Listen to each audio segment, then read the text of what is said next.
ਸਾਹਿਬ ਜੀ।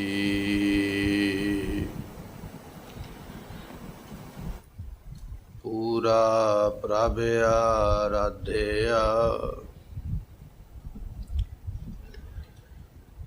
ਪੂਰਾ ਜਾ ਕਾ ਨਾਉ।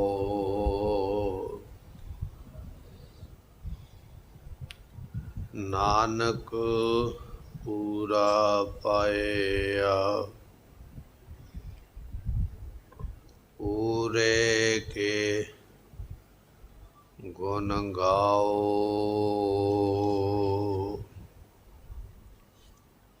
ਸਤਿਪੁਰਖ ਜਿਨ ਜਾਣਿਆ, ਸਤਿਗੁਰ ਤਿਸ ਕਾ ਨਾਉ। ਤਿਸ ਕੈ ਸੰਗ ਸਿੱਖ ਉਦਰੈ, ਨਾਨਕ ਹਰ ਗੁਣ ਗਾਓ।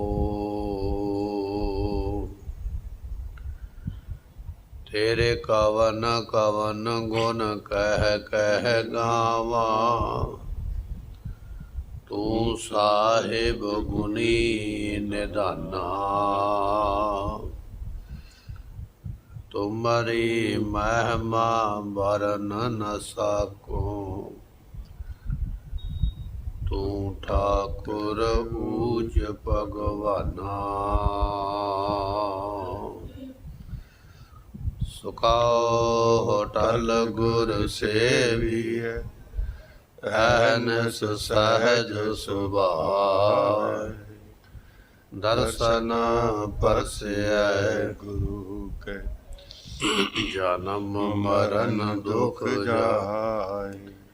ਹੋਐ ਸਿਫਤ ਖਸੰਭਿ, ਨੂਰ ਅਰਸੋਂ ਕੁਰਸੋਂ ਝਟੀਐ। ਤੁਧ ਡਿਠੇ ਸੱਚੇ ਪਾਤਸ਼ਾਹ, ਮਲ ਜਨਮ ਜਨਮ ਦੀ ਕੱਟੀਐ। ਤੁਧ ਡਿਠੇ ਸੱਚੇ ਪਾਤਸ਼ਾਹ, ਮਲ ਜਨਮ ਜਨਮ ਦੀ ਕੱਟੀਐ।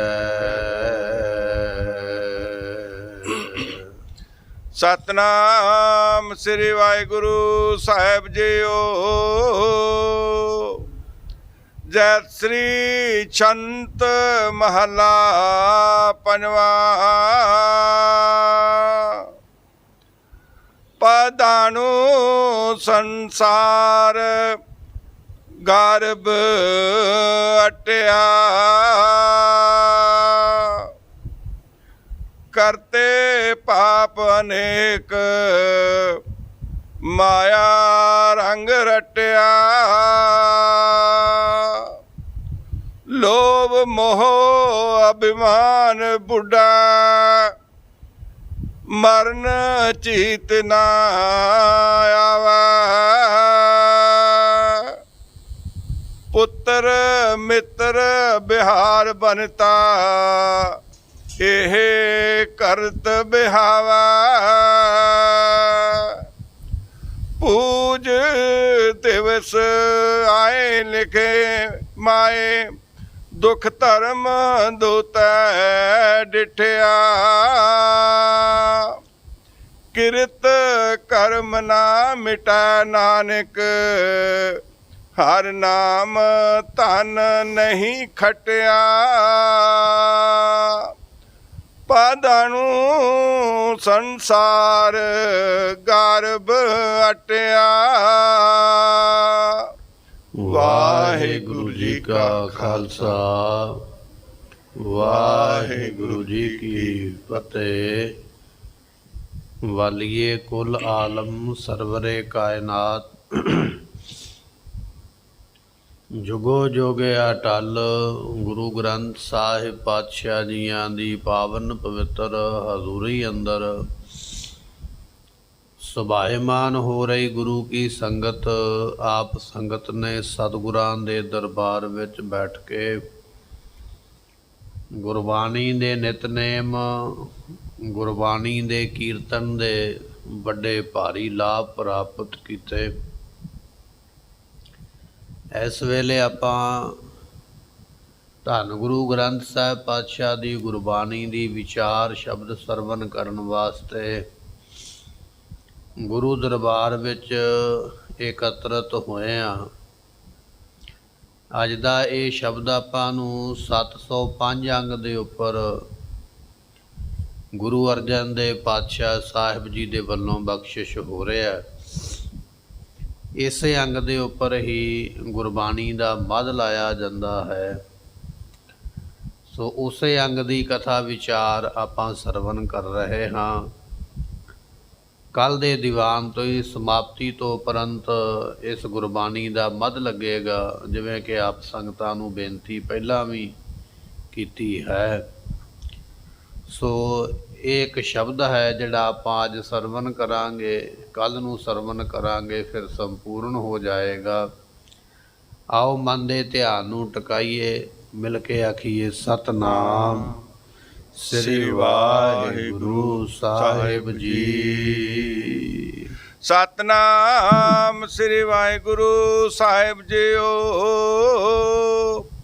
ਜੈ ਸ੍ਰੀ ਚੰਤ ਮਹਲਾ ਪੰਜਵਾਂ। ਜੈਤਸਰੀ ਰਾਗ ਦੇ ਅੰਦਰ ਪੰਚਮ ਗੁਰਦੇਵ ਗੁਰੂ ਅਰਜਨ ਦੇਵ ਪਾਤਸ਼ਾਹ ਜੀ ਇਹ ਸ਼ੰਤ ਨਾਮ ਦੀ ਬਾਣੀ ਜੋ ਹੈ ਇਹ ਬਖਸ਼ਿਸ਼ ਕਰ ਰਹੇ ਨੇ।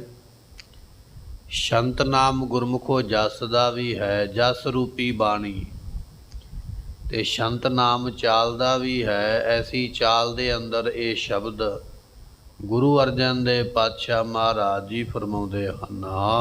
ਪਤਾ ਨੂੰ ਸੰਸਾਰ ਮਹਾਰਾਜ ਬਖਸ਼ਿਸ਼ ਕਰਦੇ ਕਹਿਣ ਲੱਗੇ ਇਹ ਜਿਹੜਾ ਸੰਸਾਰ ਹੈ ਨਾ ਭਾਈ, ਇਹ ਪਧਾਨੂ ਤੋਂ ਭਾਵ ਹੁੰਦਾ ਇਹ ਰਾਹੀ ਹੈ। ਸਾਰਾ ਸੰਸਾਰ ਰਾਹੀ ਹੈ, ਚੱਲਣ ਵਾਲਾ। ਜੇ ਮੈਂ ਬੁੱਢਾ ਹੋ ਰਿਹਾ ਤੇ ਜਿੰਨੇ ਮੇਰੇ ਨਾਲ ਦੁਨੀਆ ਤੇ ਹੈ ਉਹ ਵੀ ਬੁੱਢੇ ਹੋ ਰਹੇ, ਵੱਧਦੇ ਪਏ। ਇਹ ਨਹੀਂ ਵੀ ਜਿੰਨਿਆਂ ਨੇ ਜਨਮ ਲਿਆ ਉਹਦੇ ਵਿੱਚ ਵੀ ਕੋਈ ਬਜ਼ੁਰਗ ਹੋਵੇਗਾ ਬਾਕੀ ਉੱਥੇ ਹੀ ਖਲੋਤੇ ਨੇ, ਨਹੀਂ, ਸਾਰੇ ਹੀ ਚੱਲਦੇ ਪਏ ਨੇ। ਜਿਹੜੇ ਬਚਪਨ ਦੇ ਵਿੱਚ ਸਨ ਉਹ ਮੇਰੇ ਨਾਲ ਹੀ ਜਵਾਨ ਹੋਏ, ਜਿਹੜੇ ਮੇਰੇ ਨਾਲ ਜਵਾਨ ਸਨ ਉਹ ਮੇਰੇ ਨਾਲ ਹੀ ਬਜ਼ੁਰਗ ਹੋਣਗੇ। ਇਹ ਸੰਸਾਰ ਰਾਹੀ ਹੈ, ਇੱਥੇ ਸਭ ਨੇ ਚੱਲਣਾ ਹੈ, ਸਾਰੇ ਚੱਲਦੇ ਪਏ। ਦਿਨ ਰਾਵ ਚੱਲੇ, ਨਿਸ ਸੱਸ ਚੱਲੇ, ਤਾਰਕਾ ਲੱਖ ਪਲੋਏ, ਮੁਕਾਮ ਉਹੀ ਏਕ। ਮਹਾਰਾਜ ਦਾ ਬਚਨ ਹੈ, ਤਾਰੇ ਵੀ ਚਲਾਏ ਮਾਨ ਨੇ, ਚੰਦਰਮਾ ਤੇ ਸੂਰਜ ਵੀ ਚੱਲਦਾ ਪਿਆ, ਇਹ ਸੰਸਾਰ ਵੀ ਚੱਲਦਾ ਪਿਆ। ਸੰਸਾਰ ਦੇ ਵਿੱਚ ਪੂਰਾਂ ਦੇ ਪੂਰ ਜਨਮ ਲੈ ਕੇ ਆਉਂਦੇ, ਬਚਪਨ ਮਾਣਦੇ, ਜਵਾਨੀ ਮਾਣਦੇ, ਬੁਢੇਪਾ ਮਾਣਦੇ, ਦੁਨੀਆ ਤੋਂ ਤੁਰ ਜਾਂਦੇ। ਪਾਧਾਨੂ ਸੰਸਾਰ, ਇਹ ਸੰਸਾਰ ਰਾਹੀ ਹੈ ਭਾਈ। ਕਿਵੇਂ ਦਾ? ਜਿਵੇਂ ਮੰਨ ਲਓ ਇੱਕ ਰੁੱਖ ਨੂੰ ਪੱਤੇ ਪ੍ਰਾਪਤ ਹੋਏ ਬਸੰਤ ਦੇ ਦਿਨਾਂ ਦੇ ਵਿੱਚ, ਤੇ ਫਿਰ ਪਤਝੜ ਦੇ ਵਿੱਚ ਉਹ ਝੜ ਜਾਣਗੇ, ਅਗਲੇ ਮੌਸਮ ਵਿੱਚ ਦੁਬਾਰਾ ਫਿਰ ਪੈਦਾ ਹੋ ਜਾਣਗੇ, ਫਿਰ ਝੜ ਜਾਣਗੇ। ਇਸੇ ਤਰ੍ਹਾਂ ਇਹ ਸੰਸਾਰ ਜਿਹੜਾ ਰੁੱਖ ਦੇ ਵਾਂਗ ਹੈ, ਪੱਤਿਆਂ ਦੇ ਵਾਂਗ ਜਨਮ ਲੈ ਕੇ ਆਇਆ ਜਾਂਦਾ ਹੈ, ਪੱਤੇ ਝੜਨ ਦੇ ਵਾਂਗ ਸਰੀਰ ਛੱਡ ਕੇ ਇੱਥੋਂ ਜਾਇਆ ਜਾਂਦਾ ਹੈ। ਇਹ ਸੰਸਾਰ ਰਾਹੀ ਹੈ, ਆਉਂਦਾ ਪਿਆ ਔਰ ਤੁਰਿਆ ਜਾਂਦਾ। ਰਾਹੀ ਆਪਾਂ ਨੂੰ ਆਉਂਦਾ ਦਿਸਦਾ ਔਰ ਰਾਹੀ ਤੁਰਿਆ ਆਉਂਦਾ, ਪਰ ਸਾਡੇ ਕੋਲੋਂ ਅੱਗੇ ਲੰਘ ਜਾਂਦਾ, ਫਿਰ ਆਪਾਂ ਨੂੰ ਅੱਗੇ ਤੁਰਿਆ ਜਾਂਦਾ ਦਿਸਦਾ। ਇਸੇ ਤਰ੍ਹਾਂ ਇਹ ਸੰਸਾਰ ਜਨਮ ਲੈ ਕੇ ਆਉਂਦਾ ਦਿਸਦਾ ਪਿਆ। ਫਲਾਣੇ ਘਰੇ ਅੱਜ ਕਾਕੇ ਨੇ ਜਨਮ ਲਿਆ, ਅੱਜ ਬੱਚੀ ਨੇ ਜਨਮ ਲਿਆ, ਦਿਸਦਾ ਪਿਆ। ਫਲਾਣੇ ਘਰੇ ਅੱਜ ਬਜ਼ੁਰਗ ਪੂਰਾ ਹੋ ਗਿਆ, ਉਹ ਵੀ ਦਿਸਦਾ ਪਿਆ, ਆਉਂਦਾ ਵੀ ਦਿਸਦਾ ਪਿਆ, ਜਾਂਦਾ ਵੀ ਦਿਸਦਾ ਪਿਆ। ਪਾਧਾਨੂ ਸੰਸਾਰ, ਇਹ ਸੰਸਾਰ ਆਉਣ ਵਾਲਾ, ਮਰ ਕੇ ਜਾਣ ਵਾਲਾ। ਵਿਦਵਾਨ ਜਨ ਇੱਕ ਉਦਾਹਰਨ ਦਿੰਦੇ ਨੇ, ਕਹਿਣ ਲੱਗੇ ਨਦੀ ਵਿੱਚ ਪਾਣੀ ਚੱਲਦਾ ਪਰ ਨਦੀ ਭਰੀ ਭਰੀ ਲੱਗਦੀ ਪਈ ਹੈ। ਨਦੀ ਵਿੱਚ ਪਾਣੀ ਦਿਨੇ ਰਾਤ ਚੱਲਦਾ ਪਿਆ ਪਰ ਨਦੀ ਭਰੀ ਭਰੀ ਲੱਗਦੀ ਪਈ ਹੈ। ਉਹਦਾ ਕਾਰਨ ਇਹ ਹੈ ਵੀ ਅਗਲਾ ਪਾਣੀ ਅੱਗੇ ਤੁਰਿਆ ਜਾ ਰਿਹਾ, ਪਿੱਛੋਂ ਤਾਜ਼ਾ ਪਾਣੀ ਹੋਰ ਤੁਰਿਆ ਆ ਰਿਹਾ। ਉਹ ਪਾਣੀ ਉੱਥੇ ਖਲੋਤਾ ਨਹੀਂ ਹੋਇਆ। ਅਗਲਾ ਅੱਗੇ ਜਾ ਰਿਹਾ, ਪਿੱਛੋਂ ਤਾਜ਼ਾ ਆ ਰਿਹਾ। ਇਹ ਸੰਸਾਰ ਵੀ ਸਾਨੂੰ ਭਰਿਆ ਭਰਿਆ ਲੱਗਦਾ। ਇਹਦਾ ਮਤਲਬ ਇਹ ਨਹੀਂ ਵੀ ਸੰਸਾਰ ਇੱਥੇ ਖਲੋਤਾ ਹੋਇਆ, ਨਹੀਂ। ਅਗਲੇ ਮੌਤ ਨੂੰ ਪ੍ਰਾਪਤ ਕਰਕੇ ਤੁਰੇ ਜਾ ਰਹੇ ਸ਼ਮਸ਼ਾਨ ਘਾਟ ਨੂੰ, ਤੁਰੇ ਜਾ ਰਹੇ ਨੇ ਕਬਰਸਤਾਨ ਨੂੰ, ਤੇ ਪਿੱਛੋਂ ਜਨਮ ਲੈ ਕੇ ਹੋਰ ਆਈ ਜਾਂਦੇ ਸੰਸਾਰ ਵਿੱਚ। ਇਹ ਸੰਸਾਰ ਤਾਂ ਭਰਿਆ ਲੱਗਦਾ ਵੀ ਪਿੱਛੋਂ ਆਈ ਜਾਂਦਾ, ਅੱਗੋਂ ਤੁਰਿਆ ਜਾਂਦਾ। ਨਦੀ ਭਰੀ ਹੋਈ ਤਾਂ ਲੱਗਦੀ ਹੈ ਕਿ ਨਦੀ ਦੇ ਵਿੱਚ ਪਾਣੀ ਜੇ ਅੱਗੋਂ ਜਾਂਦਾ ਪਿਆ ਤੇ ਪਿੱਛੋਂ ਆਉਂਦਾ ਵੀ ਪਿਆ ਹੈ। ਇਸੇ ਤਰ੍ਹਾਂ ਸੰਸਾਰ ਭਰਿਆ ਲੱਗਦਾ ਪਿਆ, ਜਨਮ ਲੈ ਕੇ ਆਉਣ ਵਾਲੇ, ਮਰ ਕੇ ਜਾਣ ਵਾਲੇ। ਪਾਧਾਨੂ ਸੰਸਾਰ, ਇਹ ਸਾਰਾ ਸੰਸਾਰ, ਭਾਵੇਂ ਆਪਾਂ ਮਨੁੱਖਾਂ, ਭਾਵੇਂ ਪਸ਼ੂ ਨੇ, ਭਾਵੇਂ ਪੰਛੀ ਨੇ, ਭਾਵੇਂ ਦੇਵਤੇ ਨੇ, ਭਾਵੇਂ ਦੈਂਤ ਨੇ, ਕੋਈ ਵੀ ਪੈਦਾ ਹੋਇਆ ਹੈ 84 ਲੱਖ ਜੂਨ ਦੇ ਵਿੱਚ, ਇਹ ਸਾਰੇ ਭਾਈ ਰਾਹੀ ਨੇ, ਸੰਸਾਰ ਵਿੱਚ ਆਉਂਦੇ ਪਏ, ਮਰ ਕੇ ਜਾਂਦੇ ਪਏ। ਫਿਰ ਮਹਾਰਾਜ ਬਖਸ਼ਿਸ਼ ਕਰਦੇ ਹਨ। ਪਾਧਾਨੂ ਸੰਸਾਰ, ਪਾਧਾਨੂ ਤੋਂ ਭਾਵ ਹੁੰਦਾ ਗੁਰਮੁਖੋ ਮੁਸਾਫਰ। ਅਸੀਂ ਇਹ ਸੰਸਾਰ ਵਿੱਚ ਮੁਸਾਫਰ ਹਾਂ। ਇਹ ਜੀਵ ਮੁਸਾਫਰ ਹੈ ਦੁਨੀਆ ਦੇ ਵਿੱਚ। ਕੁਝ ਸਮਾਂ ਸਫ਼ਰ ਕਰਾਂਗੇ ਆਪਣੀ ਜ਼ਿੰਦਗੀ ਦਾ, ਸਰੀਰ ਰੂਪੀ ਘੋੜੇ 'ਤੇ ਚੜ੍ਹ ਕੇ। ਘੋੜੇ 'ਤੇ ਚੜ੍ਹੀਦਾ ਨੇ, ਇੱਕ ਜਗ੍ਹਾ ਤੋਂ ਦੂਜੀ ਜਗ੍ਹਾ 'ਤੇ ਚਾਹੀਦਾ, ਫਿਰ ਮੰਜ਼ਿਲ 'ਤੇ ਜਾ ਕੇ ਉਤਰ ਜਾਈਦਾ। ਇਹ ਸਾਡਾ ਸਰੀਰ ਵੀ ਘੋੜਾ ਹੀ ਹੈ, ਇਹਦੇ ਉੱਪਰ ਅਸੀਂ ਸਵਾਰ ਹੋ ਕੇ ਸਫ਼ਰ ਕਰਦੇ ਪਏ। ਬਚਪਨ ਵਿੱਚ ਕਿਤੇ ਅਸੀਂ, ਜਵਾਨੀ ਵਿੱਚ ਕਿਤੇ, ਬੁਢੇਪੇ ਵਿੱਚ ਕਿਤੇ ਹੋਵਾਂਗੇ, ਤੇ ਫਿਰ ਸੰਸਾਰ ਤੋਂ ਤੁਰ ਜਾਵਾਂਗੇ।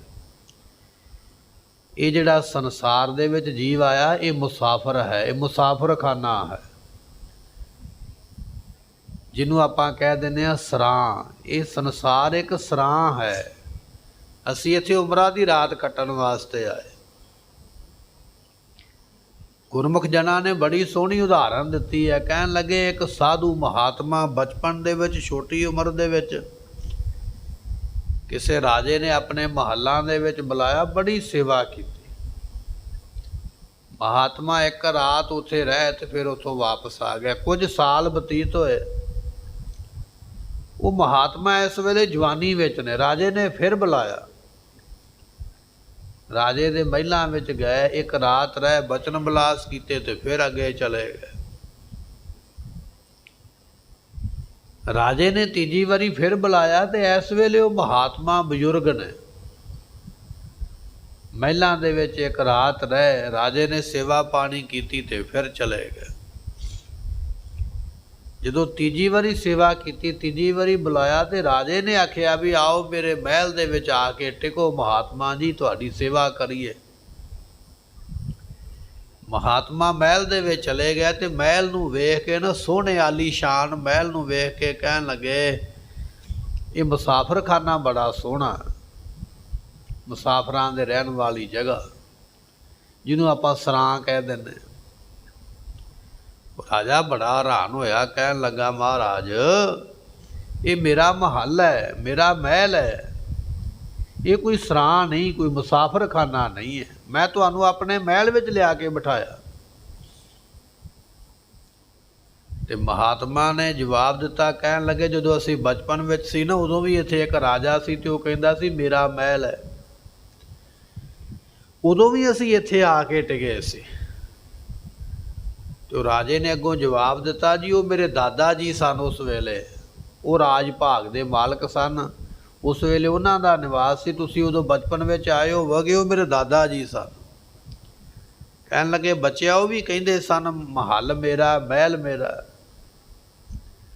ਕਹਿਣ ਲੱਗੇ, ਦੂਜੀ ਵਾਰੀ ਫਿਰ ਆਇਆ, ਉਦੋਂ ਮੈਂ ਜਵਾਨ ਸੀ, ਉਦੋਂ ਕੋਈ ਰਾਜਾ ਹੋਰ ਸੀ, ਉਹ ਨਹੀਂ ਸੀ ਪਹਿਲੇ ਵਾਲਾ।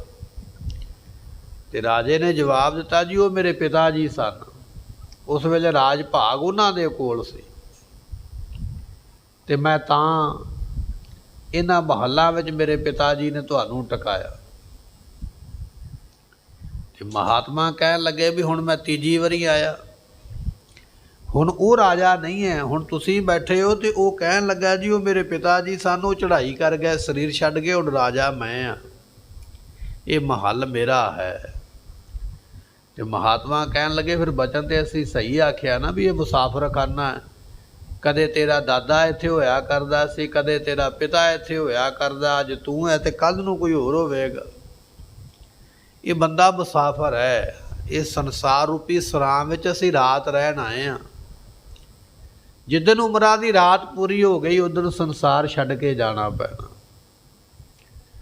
ਆਪਣੇ ਆਪ ਨੂੰ ਕੋਈ ਕਿੱਡਾ ਵੱਡਾ ਕਹਿਣ ਵਾਲਾ, ਤਾਕਤ ਵਾਲਾ ਕਹਿਣ ਵਾਲਾ, ਜਵਾਨ ਕਹਿਣ ਵਾਲਾ, ਬਲ ਵਾਲਾ ਕਹਿਣ ਵਾਲਾ, ਵੱਡੇ ਤੋਂ ਵੱਡਾ ਰਾਜਾ ਮਹਾਰਾਜਾ ਕਹਿਣ ਵਾਲਾ, ਦੁਨੀਆ ਦੇ ਵਿੱਚ ਇੱਕ ਰਾਤ ਉਮਰਾਂ ਦੀ ਕੱਟਣੀ ਹੈ, ਦੁਨੀਆ ਛੱਡਣੀ ਪੈਣੀ ਹੈ।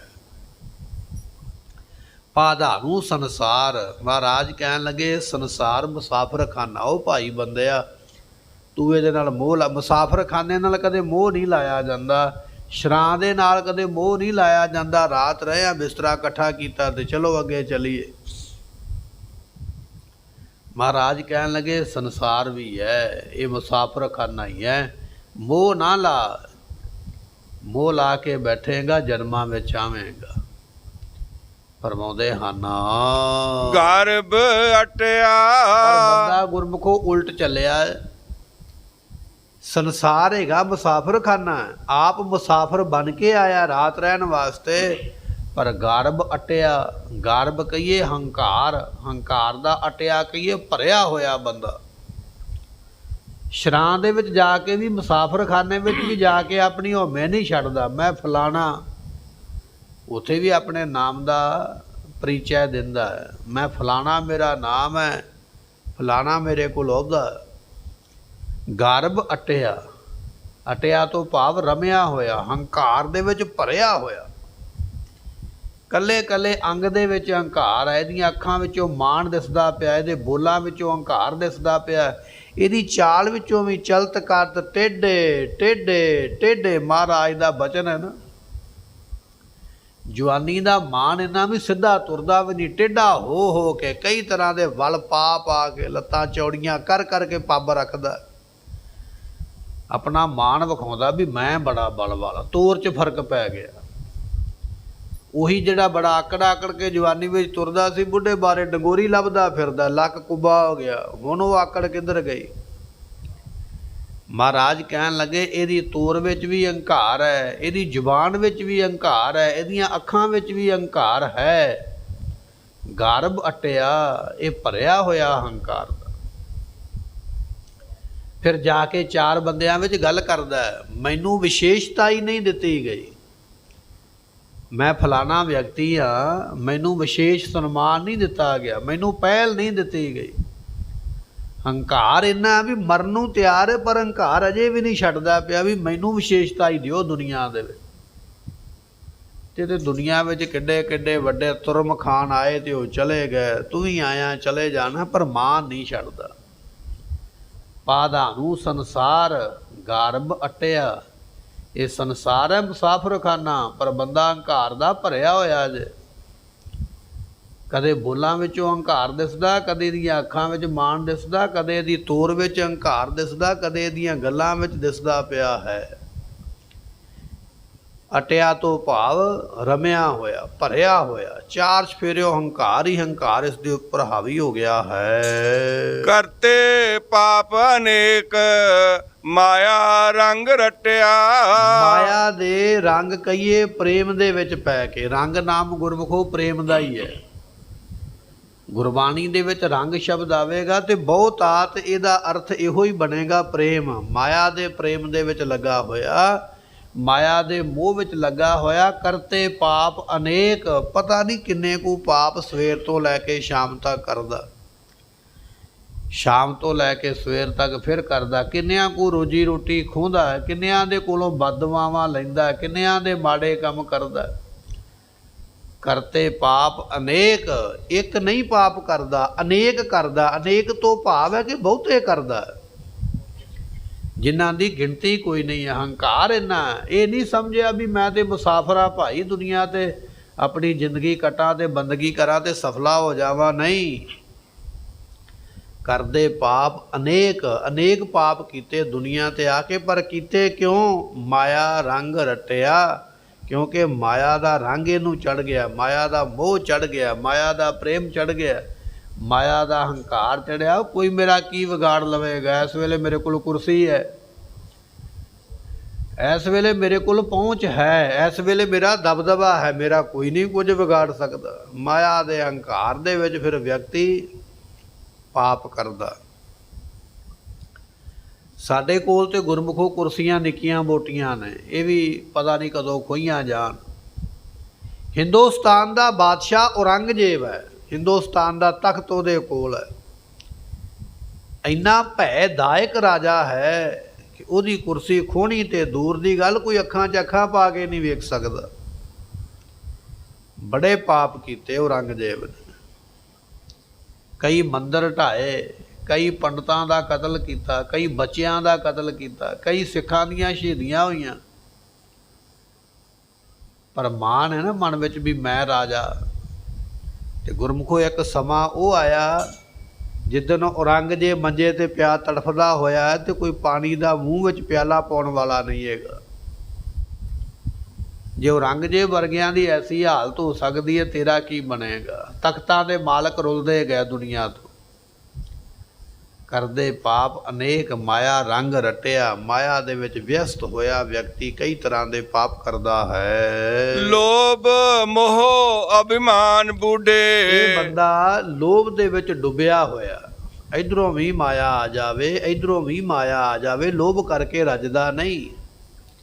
ਇਹ ਬੰਦਾ ਮੋਹ ਦਾ ਵੀ ਡੁੱਬਿਆ ਹੋਇਆ, ਮੋਹ ਪਿਆ ਹੋਇਆ ਬੱਚਿਆਂ ਦਾ, ਪਰਿਵਾਰਾਂ ਦਾ, ਪੁੱਤਰਾਂ ਦਾ, ਪੋਤਰਿਆਂ ਦਾ, ਰਿਸ਼ਤੇਦਾਰੀਆਂ ਦਾ, ਮੋਹ ਵਿੱਚ ਵੀ ਪਿਆ ਹੋਇਆ। ਅਭਿਮਾਨ ਕਹੀਏ, ਹੰਕਾਰ, ਹੰਕਾਰ ਤੇ ਇਹਦੇ ਵਿੱਚ ਕੁੱਟ-ਕੁੱਟ ਕੇ ਭਰਿਆ ਹੋਇਆ ਹੈ।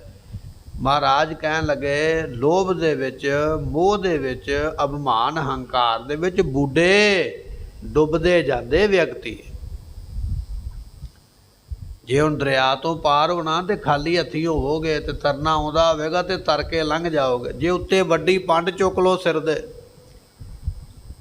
1.25 ਮਣ 1.5 ਮਣ ਦੀ, ਤੇ ਫਿਰ ਭਾਵੇਂ ਤਰਨਾ ਵੀ ਆਉਂਦਾ ਹੋਵੇ ਤਾਂ ਵੀ ਨਹੀਂ ਜੇ ਪਾਰ ਹੋਇਆ ਜਾਣਾ। ਇਹ ਪੰਡ ਚੁੱਕੀ ਬੈਠਾ ਆਪਣੇ ਸਿਰ ਦੇ ਉੱਪਰ, ਹੰਕਾਰ ਦੀ ਪੰਡ ਚੁੱਕੀ ਹੋਈ ਹੈ, ਲੋਭ ਦੀ। ਕਹਿਣ ਲੱਗੇ ਲੋਭ ਤੇ ਹੰਕਾਰ ਦਾ ਭਰਿਆ ਹੋਇਆ ਇਹ ਜਿਹੜਾ ਵਿਅਕਤੀ ਸੰਸਾਰ ਵਿੱਚ ਡੁੱਬਦਾ ਪਿਆ ਹੈ। ਮਰਨ ਚੀਤ ਨਾ ਆਵੇ, ਇਸ ਨੂੰ ਮੌਤ ਨਹੀਂ ਚੇਤੇ ਆਉਂਦੀ ਕਿ ਮਰਨਾ ਵੀ ਹੈ, ਦੁਨੀਆ ਤੋਂ ਜਾਣਾ ਵੀ ਹੈ। ਲੋਭ ਕਰਦਿਆਂ ਕਰਦਿਆਂ ਜੋੜੀ ਜਾ ਰਿਹਾ, ਤਿਣਕਾ ਤਿਣਕਾ ਕਰਕੇ, ਕੌਡੀ ਕੌਡੀ ਕਰਕੇ। ਕਬੀਰ ਕੌਡੀ ਕੌਡੀ ਜੋਰ ਕੈ, ਜੋਰੈ ਲੱਖ ਕਰੋੜ। ਇਧਰੋਂ ਵੀ ਬਚਾ ਲਵਾਂ, ਇਧਰੋਂ ਵੀ ਬਚਾ ਲਵਾਂ। 10-10 ਬਚਾਉਂਦਿਆਂ, 100-100 ਬਚਾਉਂਦਿਆਂ, ਲੱਖਾਂ ਕਰੋੜਾਂ ਜੋੜ ਕੇ ਬੈਠ ਗਿਆ। ਅੰਤੀ ਬਾਰ ਨਾ ਕਛ ਮਿਲਿਓ, ਅੰਤ ਵੇਲੇ ਕੁਝ ਵੀ ਨਹੀਂ ਮਿਲਣਾ, ਲਈ ਲੰਗੋਟੀ ਤੋਰ। ਮਹਾਰਾਜ ਕਹਿਣ ਲੱਗੇ ਜੇ ਲੰਗੋਟੀ ਕੋਈ ਚੱਜ ਦੀ ਬੱਧੀ ਹੋਈ ਨਾ, ਤੇੜ ਮੰਨ ਲਓ ਚੰਗੇ ਕੱਪੜੇ ਦੀ, ਉਹ ਵੀ ਪੁੱਤਰਾਂ ਬੱਚਿਆਂ ਨੇ ਖੋਹ ਲੈਣੀ ਹੈ ਵੀ ਉਹਨੂੰ ਪੁਰਾਣੀ ਮੈਲੀ ਜਿਹੜੀ ਦੂਜੀ ਬੰਨ੍ਹ ਦਿਓ ਤੇ ਆਹ ਲੰਗੋਟ ਇਸ ਦਾ ਜਿਹੜੀ ਧੋਤੀ ਹੈ ਉਤਾਰ ਲਵੋ। ਤੇ ਕਈ ਲੋਕ ਜਿਹੜੇ ਨੇ ਉਹ ਲੱਕ ਦੇ ਨਾਲ ਕੋਈ ਗਹਿਣਾ ਬੰਨ੍ਹ ਕੇ ਰੱਖਦੇ, ਕਹਿਣ ਲੱਗੇ ਉਹ ਵੀ ਤੇਰਾ ਗਹਿਣਾ ਤੋੜ ਲਿਆ ਜਾਣਾ, ਨਾਲ ਤੇਰੇ ਕੁਝ ਨਹੀਂ ਜਾਣਾ। ਸਤਿਗੁਰੂ ਪਾਤਸ਼ਾਹ ਕਹਿਣ ਲੱਗੇ ਮਰਨਾ ਚੀਤ ਨਾ ਆਵੇ, ਮੌਤ ਚੇਤੇ ਨਹੀਂ ਆਉਂਦੀ। ਮੌਤ ਨੂੰ ਚੇਤੇ ਕਰਦਾ ਨਹੀਂ ਹੈ। ਪੁੱਤਰ ਮਿੱਤਰ ਬਿਹਾਰ ਬੰਤਾ, ਇਹ ਕਰਤ ਬਿਹਾਵਾ। ਆ ਮੇਰਾ ਪੁੱਤਰ ਹੈ, ਆ ਮੇਰਾ ਪੋਤਰਾ ਹੈ, ਇਹ ਗੁਰੂ ਪਾਤਸ਼ਾਹ ਨੇ ਲਿਖਿਆ। ਫਿਰ ਆ ਮੇਰਾ ਮਿੱਤਰ ਹੈ, ਆ ਮੇਰਾ ਬਹੁਤਾ ਗੂੜਾ ਮਿੱਤਰ ਹੈ, ਬਹੁਤਾ ਮੇਰਾ ਸਨੇਹੀ ਹੈ। ਮੈਂ ਇਹਦੇ ਤੋਂ ਕੋਈ ਗੱਲ ਛੁਪਾ ਨਹੀਂ ਸਕਦਾ, ਇਹ ਮੇਰੇ ਤੋਂ ਕੋਈ ਨਹੀਂ ਛੁਪਾ ਸਕਦਾ। ਇਹ ਮੇਰਾ ਰਾਜਦਾਰ ਹੈ, ਮੈਂ ਇਹਦਾ ਰਾਜਦਾਰ ਹਾਂ। ਔਖੀ ਵੇਲੇ ਤੇ ਅਸੀਂ ਦੋਨੇ ਇੱਕ ਦੂਜੇ ਤੋਂ ਭੱਜਦੇ ਨਹੀਂ। ਐਸੇ ਐਸੇ ਗੂੜੇ ਮਿੱਤਰ ਬਣਾਏ। ਪੁੱਤਰ ਮਿੱਤਰ ਵਿਵਹਾਰ ਬਣਤਾ, ਬਣਤਾ ਨਾਮ ਘਰਵਾਲੀ, ਘਰਵਾਲੀ ਤੋਂ ਅੱਗੇ ਵਧਿਆ ਪਰਿਵਾਰ। ਬੜੇ ਵਿਹਾਰ ਕਰਨੇ ਜਾਣਦਾ, ਧੀ ਨੂੰ ਕੀ ਦੇ ਕੇ ਤੋਰਨਾ, ਪੁੱਤਰ ਦੇ ਕੋਲੋਂ ਕੀ ਲੈਣਾ ਹੈ, ਫਲਾਣੇ ਨਾਲ ਕਿਵੇਂ ਵਰਤਣਾ, ਫਲਾਣੇ ਨੂੰ ਕੀ ਦੇਣਾ, ਵਪਾਰ ਕਿਵੇਂ ਕਰਨਾ, ਬਿਜ਼ਨਸ ਕਿਵੇਂ ਕਰਨਾ, ਖੇਤੀ ਕਿਵੇਂ ਕਰਨੀ ਹੈ, ਸਭ ਕੁਝ ਇਹਨੂੰ ਵਿਹਾਰ ਕਰਨੇ ਆਉਂਦੇ। ਮਹਾਰਾਜ ਕਹਿਣ ਲੱਗੇ ਇਹ ਕਰਤ ਵਿਹਾਵੇ। ਇਸ ਤਰ੍ਹਾਂ ਕਰਦਿਆਂ ਕਰਦਿਆਂ ਉਮਰਾਂ ਹੀ ਲੰਘ ਜਾਂਦੀ ਹੈ। ਧੀ ਨੂੰ ਇਹ ਦੇ ਕੇ ਆਉਣਾ ਹੈ। ਧੀਆਂ ਬਾਰੇ ਸੋਚਦਾ, ਉਮਰਾਂ ਤੁਰੀ ਜਾ ਰਹੀ ਹੈ। ਪੁੱਤਰ ਦੇ ਕੋਲੋਂ ਇਹ ਕਰਨਾ, ਉਮਰਾਂ ਤੁਰੀ ਜਾ ਰਹੀ ਹੈ। ਮਿੱਤਰ ਦਾ ਇਹ ਕੰਮ ਕਰਨਾ, ਕਰਦਿਆਂ ਕਰਦਿਆਂ ਉਮਰਾਂ ਲੰਘਦੀ ਜਾ ਰਹੀ ਹੈ।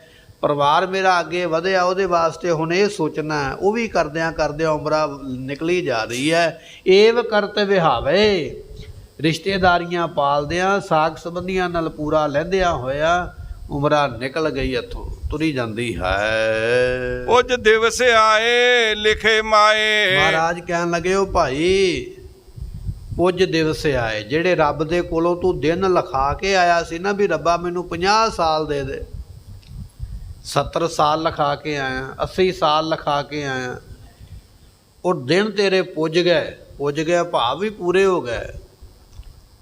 ਆਪਾਂ ਅੱਜ ਮੋਬਾਈਲ ਵਰਤਦੇ ਆ ਨਾ, ਵੈਲਿਡਿਟੀ ਪਵਾਈ ਜਾਂਦੀ ਹੈ 28 ਦਿਨਾਂ ਦੀ, ਸਾਲ ਦੀ ਪਵਾਈ ਜਾਂਦੀ ਹੈ।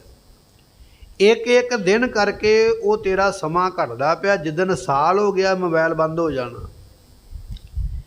ਤੇਰੇ ਜਨਮ ਤੋਂ ਪਹਿਲਾਂ ਵੀ ਪ੍ਰਮਾਤਮਾ ਨੇ ਤੈਨੂੰ ਸਮਾਂ ਦਿੱਤਾ, ਸਮਾਂ ਤੇਰਾ ਮਿਥਿਆ ਗਿਆ। ਇਹਦੀ 50 ਸਾਲ ਉਮਰ ਹੋਵੇਗੀ, 80 ਸਾਲ ਹੋਵੇਗੀ, 100 ਸਾਲ ਹੋਵੇਗੀ। ਇੱਕ ਇੱਕ ਦਿਨ ਕਰਕੇ ਉਮਰਾਂ ਤੁਰੀ ਜਾ ਰਹੀ ਹੈ, ਤੁਰੀ ਜਾ ਰਹੀ ਹੈ। ਇੱਕ ਦਿਨ ਉਹ ਵੀ ਆ ਜਾਣਾ ਜਿੱਦਣ ਸਾਰੀ ਚਲੇ ਜਾਣੀ ਇੱਥੋਂ। ਪੁੱਜ ਦਿਵਸ ਆਏ, ਤੇਰੇ ਦਿਨ ਪੁੱਜ ਗਏ ਤੋਂ ਭਾਵ ਵੀ ਪੂਰੇ ਹੋ ਗਏ। ਲਿਖੇ ਮਾਏ, ਹੇ ਭਾਈ ਜਿਹੜੇ ਲਿਖੇ ਸਨ ਪ੍ਰਮਾਤਮਾ ਨੇ, ਅਕਾਲ ਪੁਰਖ ਨੇ ਲਿਖੇ ਨੇ, ਇੰਨੇ ਦਿਨਾਂ ਦੀ ਜ਼ਿੰਦਗੀ ਹੈ। ਸਤਿਗੁਰੂ ਪਾਤਸ਼ਾਹ ਕਹਿਣ ਲੱਗੇ, ਇਸ ਤਰ੍ਹਾਂ ਹੁੰਦਾ ਹੈ। ਦੁਖ ਧਰਮ ਦੂਤੈ ਡਿਠਿਆ। ਫਿਰ ਗੁਰਮੁਖੋ ਇੱਕ ਦਿਨ ਉਹ ਦਿਨ ਆ ਜਾਣਾ ਜਿਹੜੇ ਧਰਮ ਰਾਜੇ ਦੇ ਦੂਤ ਨੇ ਨਾ, ਉਹਨਾਂ ਦੇ ਕੋਲੋਂ ਫਿਰ ਦੁੱਖ ਵੇਖਣਾ ਪਵੇਗਾ। ਉਮਰਾਂ ਤੇ ਲੰਘ ਗਈ ਹੈ, ਮਰ ਗਿਆ, ਧਰਮਰਾਜ ਦੇ ਦੂਤ ਆਉਣਗੇ। ਉਹ ਦੂਤ ਫਿਰ ਦੁੱਖਾਂ ਵਿੱਚ ਪਾਉਣਗੇ, ਉਹ ਦੁੱਖ ਵੇਖਣੇ ਪੈਣਗੇ ਵੀ ਹਾਏ ਮੈਨੂੰ ਇਸ ਦੁੱਖ ਵਿੱਚੋਂ ਵੀ ਹੁਣ ਲੰਘਣਾ ਪੈਣਾ। ਕੁਝ ਲੋਕ ਆਖਦੇ ਆ ਜੱਗ ਮਿੱਠਾ ਤੇ ਅਗਲਾ ਕਿਨ ਡਿੱਠਾ, ਵੀ ਆਹ ਸੰਸਾਰ ਮਿੱਠਾ, ਖਾ ਲਓ ਪੀ ਲਓ ਨਜ਼ਾਰੇ ਲੈ ਲਓ, ਅੱਗੇ ਕਿੰਨੇ ਵੇਖਿਆ। ਆਪਾਂ ਆਮ ਹੀ ਇਹ ਗੱਲ ਕਹਿ ਦਿੰਦੇ। ਗੁਰੂ ਅਰਜਨ ਦੇਵ ਪਾਤਸ਼ਾਹ ਕਹਿ ਰਹੇ ਨੇ, ਕਹਿਣ ਲੱਗੇ ਧਰਮ ਦੂਤ ਹੈ ਡਿੱਠਿਆ, ਜਿਹੜੇ ਧਰਮਰਾਜ ਦੇ ਦੂਤ ਨੇ ਉਹਨਾਂ ਨੇ ਤੈਨੂੰ ਬੰਦਿਆ, ਤੇਰੇ ਕਰਮਾਂ ਕਰਕੇ ਕਈ ਦੁੱਖ ਅੱਗੇ ਵਿਖਾਉਣੇ ਨੇ ਵੀ ਭਾਈ ਚੱਲ ਤੈਨੂੰ ਇੱਥੇ ਆ ਦੁੱਖ ਦਈਏ।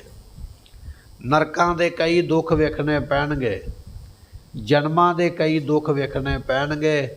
ਇਹ ਸਾਰੇ ਦੁੱਖ ਫਿਰ ਧਰਮ ਰਾਜਾ ਭੁਗਤਾਉਂਦਾ ਹੈ। ਕੀਤੇ ਹੋਏ ਕਰਮ ਉਹਨਾਂ ਦਾ ਫਲ ਭੋਗਣਾ ਪੈਂਦਾ ਹੈ। ਕਿਰਤ ਕਰਮ ਨਾ ਮਿਟੇ ਨਾਨਕ, ਹਰ ਨਾਮ ਧਨ ਨਹੀਂ ਖਟਿਆ। ਸਤਿਗੁਰੂ ਪਾਤਸ਼ਾਹ ਕਹਿਣ ਲੱਗੇ, ਕਿਰਤ ਕਰਮ ਜਿਹੜੇ ਸਾਡੇ ਕਰਮ ਨੇ, ਇਹ ਕਿਰਤ ਕਹੀਏ ਕਮਾਏ ਹੋਏ ਨੇ। ਉੱਥੇ ਇਹ ਨਹੀਂ ਹੋਵੇਗਾ ਵੀ ਕਰਮ ਕਿਸੇ ਨੇ ਕੀਤਾ ਹੋਵੇ ਤੇ ਸਜ਼ਾ ਤੈਨੂੰ ਮਿਲੇਗੀ, ਬਿਲਕੁਲ ਨਹੀਂ। ਰੱਬ ਦੇ ਘਰ ਦੇ ਵਿੱਚ ਇਸ ਤਰ੍ਹਾਂ ਨਹੀਂ ਹੈ। ਪੂਰਾ ਨਿਆਓ ਕਰੇ ਕਰਤਾਰ। ਸੰਸਾਰ ਵਿੱਚ ਤੇ ਹੁੰਦਾ ਨਾ ਵੀ ਬੰਦਾ ਰਿਸ਼ਵਤ ਦੇ ਕੇ, ਵੱਢੀ ਦੇ ਕੇ ਆਖਦਾ ਮੈਨੂੰ ਛੱਡ ਦਿਓ ਤੇ ਫਲਾਣੇ ਨੂੰ ਫੜ ਲਓ। ਪਰਮਾਤਮਾ ਦੇ ਘਰ ਇਸ ਤਰ੍ਹਾਂ ਨਹੀਂ ਜੇ ਹੁੰਦਾ। ਉੱਥੇ ਕਿਰਤ ਕਰਮ ਜਿਹੜੇ ਤੇਰੇ ਕਿਰਤ ਕਹੀਏ ਕਮਾਏ ਹੋਏ, ਜਿਹੜੇ ਤੂੰ ਕੀਤੇ ਨੇ ਆਪ ਖੁਦ, ਉਹਨਾਂ ਕਰਮਾਂ ਦਾ ਹਿਸਾਬ ਮੰਗਿਆ ਜਾਣਾ। ਕਿਰਤ ਕਰਮ ਨਾ ਮਿਟਾਏ ਨਾਨਕ, ਪਾਤਸ਼ਾਹ ਕਹਿਣ ਲੱਗੇ ਭੋਗਿਆ ਹੋਇਆ ਕਰਮ ਕਦੇ ਮਿਟਦਾ ਨਹੀਂ ਜਿੰਨਾ ਚਿਰ ਫਲ ਨਹੀਂ ਪਾ ਲੈਂਦਾ। ਆਪਾਂ ਇੱਕ ਸਾਖੀ ਸਰਵਣ ਕਰਦੇ ਨੇ। ਇੱਕ ਮਹਾਤਮਾ ਰਾਜੇ ਕੋਲ ਗਏ, ਕਹਿਣ ਲੱਗੇ ਰਾਜਾ ਦਾਨ ਕਰ। ਤੇ ਰਾਜੇ ਨੇ ਮਖੌਲ ਕੀਤਾ, ਕਹਿਣ ਲੱਗਾ ਘੋੜਿਆਂ ਦੇ ਤਬੇਲੇ ਵਿੱਚ ਬੈਠਾ ਹਾਂ, ਇੱਥੇ ਤੇ ਲਿੱਦੀ ਹੈ, ਲਿੱਦ ਦਾਨ ਕਰਾਂ। ਮਹਾਤਮਾ ਬੜੇ ਤਤਵੇਤੇ ਸਨ, ਕਹਿਣ ਲੱਗੇ ਤੇਰੀ ਮਰਜ਼ੀ ਹੈ, ਦਾਨ ਕਰਨ ਵਾਲੇ ਦੀ ਮਰਜ਼ੀ ਹੁੰਦੀ ਹੈ, ਜੋ ਮਰਜ਼ੀ ਦਾਨ ਕਰੇ। ਤੇ ਰਾਜੇ ਨੇ ਮਖੌਲ ਵਿੱਚ ਬੁੱਕ ਭਰ ਕੇ ਲਿੱਦ ਪਾ ਦਿੱਤੀ। ਤੇ ਸਾਧੂ ਨੇ ਬਚਨ ਕਰ ਦਿੱਤਾ, ਕਹਿਣ ਲੱਗੇ ਤੇਰਾ ਦਾਨ ਵਧੇ ਫੁੱਲੇ। ਤੇ ਗੁਰਮੁਖੋ ਉਹ ਲਿੱਦ ਇੱਕ ਬੁੱਕ ਤੋਂ ਵੱਡਾ ਢੇਰ ਬਣ ਗਈ। ਜਦੋਂ ਰਾਜੇ ਨੂੰ ਪਤਾ ਲੱਗਾ, ਭੱਜਾ ਗਿਆ, ਜੀ ਇਹ ਲਿੱਦ ਖਾਣੀ ਪੈਂਦੀ ਹੈ, ਮੈਂ ਸੁਣਿਆ ਦਾਨ ਖਾਣਾ ਪੈਂਦਾ। ਮਹਾਤਮਾ ਕਹਿਣ ਲੱਗੇ ਬਿਲਕੁਲ ਖਾਣਾ ਪਵੇਗਾ। ਲਿੱਦ ਖਾਂਦਾ ਪਿਆ ਤੇ ਰੋਂਦਾ ਪਿਆ। ਮਹਾਰਾਜ ਜੀਆਂ ਨੇ ਬਚਨ ਕੀਤਾ, ਕਹਿਣ ਲੱਗੇ ਇਸ ਤਰ੍ਹਾਂ ਦੇ ਰਾਜੇ ਵੀ ਦੁਨੀਆ ਤੇ ਹੋਏ, ਜਿਹੜੇ ਆਪਣੇ ਕੀਤੇ ਦਾਨ ਨੂੰ ਖਾਂਦੇ ਤੇ ਰੋਂਦੇ ਪਏ। ਅਜੈ ਸਰੋਵੈ ਭਿਖਿਆ ਖਾਏ, ਐਸੀ ਦਰਗਹਿ ਮਿਲੈ ਸਜਾਏ। ਅਜੈ ਨਾਮ ਦਾ ਰਾਜਾ ਆਪਣੇ ਹੱਥੀਂ ਕੀਤੀ ਲਿੱਦ ਦਾਨ ਆਪ ਹੀ ਖਾਂਦਾ ਪਿਆ। ਕਿੰਨੀ ਬਦਬੂ ਆਉਂਦੀ ਹੋਵੇਗੀ, ਕਿੰਨਾ ਮੁਸ਼ਕ ਆਉਂਦਾ ਹੋਵੇਗਾ, ਕਿਵੇਂ ਉਹ ਖਾਂਦਾ ਹੋਵੇਗਾ, ਤੇ ਰੋਂਦਾ ਹੋਵੇਗਾ ਨਾ ਵੀ ਐਡਾ ਵੱਡਾ ਰਾਜਾ ਹੋ ਕੇ ਲਿੱਦ ਖਾਣੀ ਪਈ ਹੈ, ਵਿਸ਼ਟਾ ਖਾਣੀ, ਗੰਦਗੀ ਖਾਣੀ। ਪਰ ਕਿਉਂ ਖਾਣੀ ਪਈ? ਉਹਦੀ ਥਾਂ ਤੇ ਦਾਨ ਕਿਸੇ ਦੂਜੇ ਨੇ ਨਹੀਂ ਦਿੱਤਾ ਵੀ ਸਿਪਾਹੀ ਨੇ ਚੁੱਕ ਕੇ ਬੋਕਾ ਭਰ ਕੇ ਪਾਤਾ ਹੋਵੇ, ਜਾਂ ਕਿਸੇ ਵਜ਼ੀਰ ਨੇ, ਉਹਨੇ ਆਪ ਚੁੱਕ ਕੇ ਪਾਇਆ ਬੁੱਕ, ਆਪ ਮਖੌਲ ਕੀਤਾ। ਜਦੋਂ ਬੁੱਕ ਆਪ ਪਾਇਆ ਤੇ ਮਖੌਲ ਆਪ ਕੀਤਾ ਤੇ ਸਜ਼ਾ ਵੀ ਤੇ ਆਪ ਨੂੰ ਮਿਲੀ, ਦੂਜੇ ਨੂੰ ਨਹੀਂ ਨਾ ਮਿਲੀ। ਕਿਰਤ ਕਰਮ ਨਾ ਮਿਟਾਇਆ ਨਾਨਕ। ਗੁਰੂ ਨਾਨਕ ਦੇਵ ਪਾਤਸ਼ਾਹ ਕਹਿੰਦੇ ਕੀਤਾ ਹੋਇਆ ਕਰਮ ਮਿਟਦਾ ਨਹੀਂ। ਇੱਥੇ ਤੇ ਅੱਜ ਰਾਜੇ ਨੂੰ ਵੀ ਲਿੱਦ ਖਾ ਕੇ ਆਪਣਾ ਕਰਮ ਭੋਗਣਾ ਪਿਆ ਹੈ। ਨਾਨਕ ਹਰ ਨਾਮ ਧਨ ਨਹੀਂ ਖਟਿਆ, ਜਿਨ੍ਹਾਂ ਨੇ ਨਾਮ ਦੇ ਧਨ ਨੂੰ ਖਟਿਆ ਨਹੀਂ। ਕਿਰਤ ਕਰਮ ਨਾ ਮਿਟਾਇਆ ਨਾਨਕ। ਇੱਥੇ ਵਿਸ਼ਰਾਮ ਹੈ ਗੁਰਬਾਣੀ ਦਾ। ਕੁਝ ਸਿੱਖ ਪਾਠ ਕਰਦੇ ਨਾ ਗੁਰੂ ਕੇ ਪਿਆਰੇ, ਤੇ ਫਿਰ ਬਾਣੀ ਸਮਝ ਆਉਣੀ ਚਾਹੀਦੀ ਹੈ। ਹਰ ਨਾਮ ਧਨ ਨਹੀਂ ਖਟਿਆ, ਜਿਨ੍ਹਾਂ ਨੇ ਨਾਮ ਦਾ ਧਨ ਖਟਿਆ ਨਹੀਂ, ਉਹ ਫਿਰ ਇਸ ਤਰ੍ਹਾਂ ਆਪਣੇ ਕਰਮਾਂ ਨੂੰ ਭੋਗਦੇ ਹਨ। ਉਦਮ ਕਰਹਿ ਅਨੇਕ ਹਰ ਨਾਮ ਨਾ ਗਾਵਈ। ਬੰਦਾ ਅਨੇਕ ਤਰ੍ਹਾਂ ਦੇ ਉਦਮ ਕਰਦਾ। ਕਾਹਦੇ ਵਾਸਤੇ? ਮਾਇਆ ਦੇ ਵਾਸਤੇ। ਮੈਨੂੰ ਅੱਜ ਪਤਾ ਲੱਗੇ ਨਾ ਵੀ ਫਲਾਣੀ ਥਾਂ ਤੇ ਇੰਨੇ ਪੈਸੇ ਮਿਲਣੇ, ਮੈਂ ਸਵੇਰੇ ਤੜਕੇ ਉੱਠ ਪਾਂਗਾ 2 ਵਜੇ, 3 ਵਜੇ ਘਰੋਂ ਚੱਲ ਵੀ ਪਵਾਂਗਾ, ਕਿਉਂਕਿ 5 ਵਜੇ ਦਾ ਅੱਗੇ ਟਾਈਮ ਹੈ ਜਿੱਥੋਂ ਮੈਨੂੰ ਕੁਝ ਮਿਲਣਾ। ਉਦਮ ਕੀਤਾ ਤੇ ਤਾਂ ਹੀ ਪਹੁੰਚਿਆ ਨਾ। ਸਫ਼ਰ ਵੀ ਕਰ ਲਿਆ, ਨਹਾ ਧੋ ਵੀ ਲਿਆ, ਕੱਪੜੇ ਵੀ ਪਾ ਲਿਆ, ਪਹੁੰਚ ਵੀ ਗਿਆ, ਉੱਥੇ ਜਾ ਕੇ ਮਾਇਆ ਕਮਾ ਵੀ ਲਈ। ਪਰ ਜੇ ਆਖਿਆ ਜਾਵੇ ਵੀ ਸਵੇਰੇ ਉੱਠ ਕੇ ਤੂੰ ਨਿਤਨੇਮ ਕਰਨਾ, ਨਾ ਮੈਂ ਤੇ ਥੱਕਿਆ ਹੋਇਆ, ਮੈਨੂੰ ਤੇ ਜਾਗ ਹੀ ਨਹੀਂ ਆਉਂਦੀ। ਫਿਰ ਉੱਠਿਆ ਵੀ ਨਹੀਂ ਜਾਣਾ, ਕੱਪੜੇ ਵੀ ਨਹੀਂ ਪਾਏ ਜਾਣੇ, ਨਿਤਨੇਮ ਵੀ ਨਹੀਂ ਕੀਤਾ ਜਾਣਾ, ਕਿਉਂਕਿ ਪਤਾ ਵੀ ਕੁਝ ਮਿਲਣਾ ਨਹੀਂ। ਜਿਹੜਾ ਕੁਝ ਮਿਲਣਾ ਉਹਦੀ ਆਪਾਂ ਨੂੰ ਸਾਰ ਨਹੀਂ, ਵੀ ਜੋ ਮਿਲਣਾ ਉਹਦੇ ਬਾਰੇ ਸਾਨੂੰ ਗਿਆਨ ਨਹੀਂ। ਉਦਮ ਕਰੇ ਅਨੇਕ। ਜੇ ਤੇ ਕਿਤੇ ਮਿਲਣਾ ਪੈਸਾ, ਉਹਦੇ ਵਾਸਤੇ ਤੇ ਬੜੇ ਫਿਰ ਪੁੱਠੇ ਸਿੱਧੇ ਕੰਮ ਕਰਦਾ।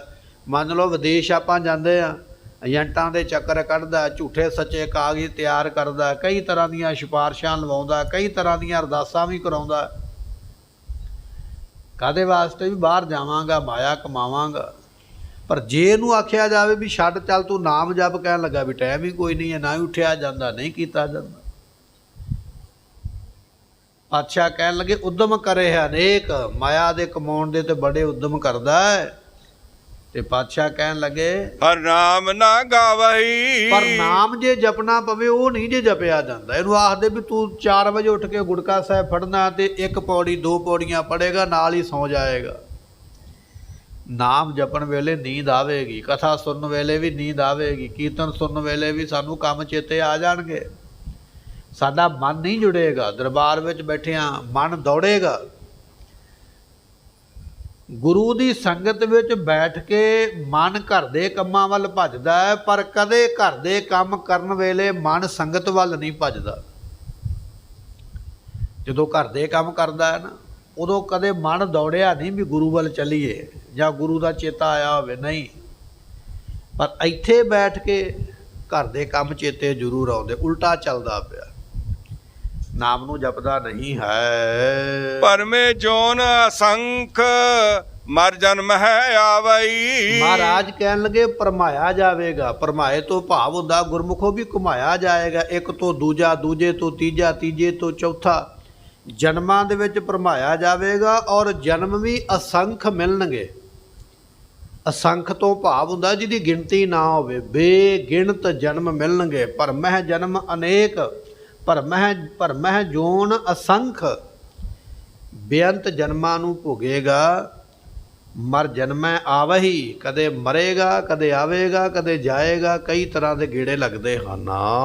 ਪਸ਼ੂ ਪੰਖੀ ਸੈਲ ਤਰਵਰ ਗੰਤ ਕਛੂ ਨ ਆਵੈ। ਕਿਸੇ ਨੇ ਪੁੱਛ ਲਿਆ ਮਹਾਰਾਜ ਜਨਮ ਕਿਹੜਾ ਮਿਲੇਗਾ?